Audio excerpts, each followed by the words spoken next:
ಅವನೊಬ್ಬ ಬಡವ, ಅವನ ಮನೆಯಲ್ಲಿರೋ ಪಾತ್ರೆ ಸಾಮಾನು ಎಲ್ಲ ಮಾರು 10,000 ಬರ್ತಾ ಇರಲಿಲ್ಲ. ಅವನಿಗೆ 1 ಲಕ್ಷ ನಿಗದಿ ಮಾಡಿದಿರಿ, 10,000 ಕೊಟ್ಟಿದ್ದಾನೆ. 90,000 ಕೊಟ್ರೆ ಕಾಮಗಾರಿ ಪ್ರಾರಂಭ ಮಾಡೋದು.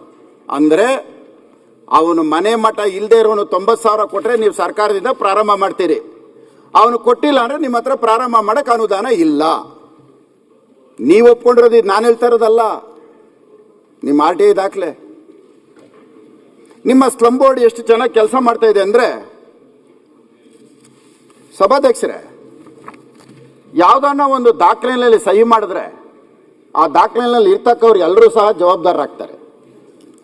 ಉದಾಹರಣೆಗೆ, ತಾವು ಯಾವ್ದನ್ನ ಆಸ್ತಿ ಖರೀದಿ ಮಾಡಿರ್ತೀರಿ, ನಾನು ಸಹ ಖರೀದಿ ಮಾಡ್ತೀನಿ. ಹಿಂದೆ ಮೈಸೂರು ಸಂಸ್ಥಾನ ಇರುವಾಗ ಗಂಡಬೇರುಂಡ ಲಾಂಛನ ಇರ್ತಾ ಇತ್ತು. ಗಂಡಬೇರುಂಡ ಲಾಂಛನ ಆದಮೇಲೆ ಸ್ವಾತಂತ್ರ್ಯ ಬಂದ ಮೇಲೆ ಅದು ಅಶೋಕ ಸ್ತಂಭದ ಚಿಹ್ನೆ ಬಂತು. ಅದರಲ್ಲಿ ನಾವೆಲ್ಲರೂ ಒಪ್ಪಿಗೆ ಸಹಿ ಕರಾರು ಪತ್ರ, ನೋಂದಣಿ ಪತ್ರ ಮಾಡ್ಕೊಂತೇವೆ.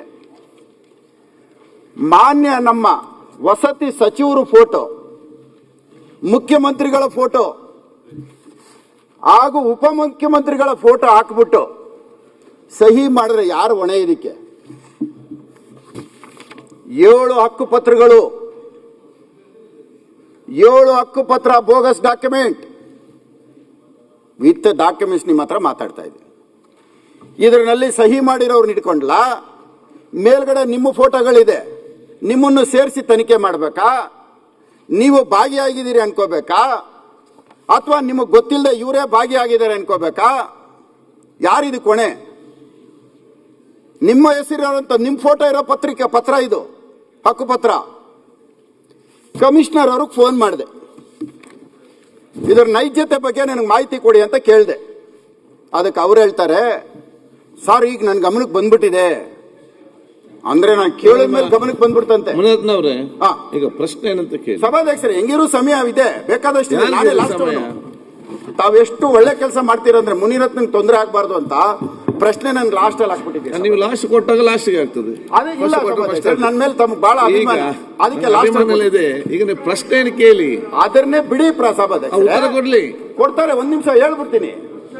ಸಭಾಧ್ಯಕ್ಷರೇ, ಕಮಿಷನರ್ ಫೋನ್ ಮಾಡಿದೆ, ಸ್ವಾಮಿ 7 ಹಕ್ಕುಪತ್ರಗಳು ಬೋಗಸ್ ಆಗಿದೆ, ಅದರ ನೈಜತೆ ಬಗ್ಗೆ ಏನೇನು ದಾಖಲೆಗಳಾಗಿದೆ, ಯಾರ್ಯಾರು ಮಂಜೂರಾತಿ ಕೊಟ್ಟಿದ್ದಾರೆ, ಅದ್ರದ್ದೆಲ್ಲ ದಾಖಲೆ ಕೊಡಿ ಅಂತ ಕೇಳಿದೆ.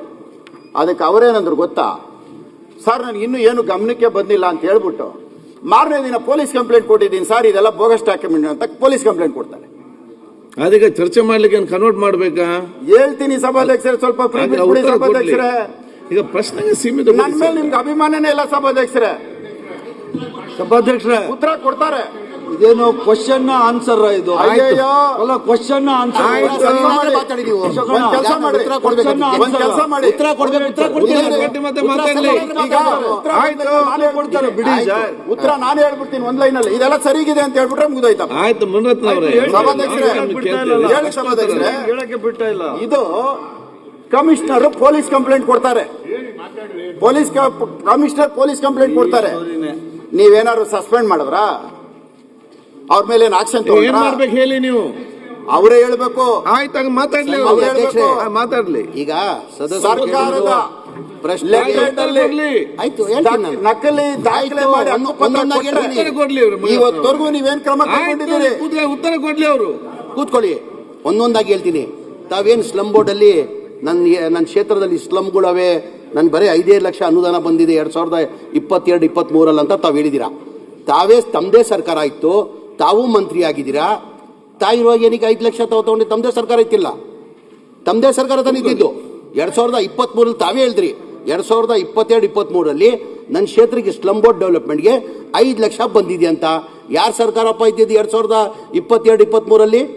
ತಮ್ಮದೇ ಸರ್ಕಾರ ಇದ್ರಿ, ತಾವೇ ಮಂತ್ರಿ ಆಗಿದ್ರಿ. ಸ್ಲಂ ಬೋರ್ಡ್ ಬಗ್ಗೆ ಕಾಲೇಜಿ ಡೆವಲಪ್ಮೆಂಟ್ ಮಾಡಬೇಕಾದ್ರೆ ತಾವಾಗ ಅನುದಾನ ತರಬೇಕಾಗಿತ್ತು. ಒಂದು ನಾನು ಕಂಪ್ಲೀಟ್ ಮಾಡಿಬಿಡ್ತೀನಿ, ಆಮೇಲೆ ಹೇಳಿ. ಆಮೇಲೆ 2023-24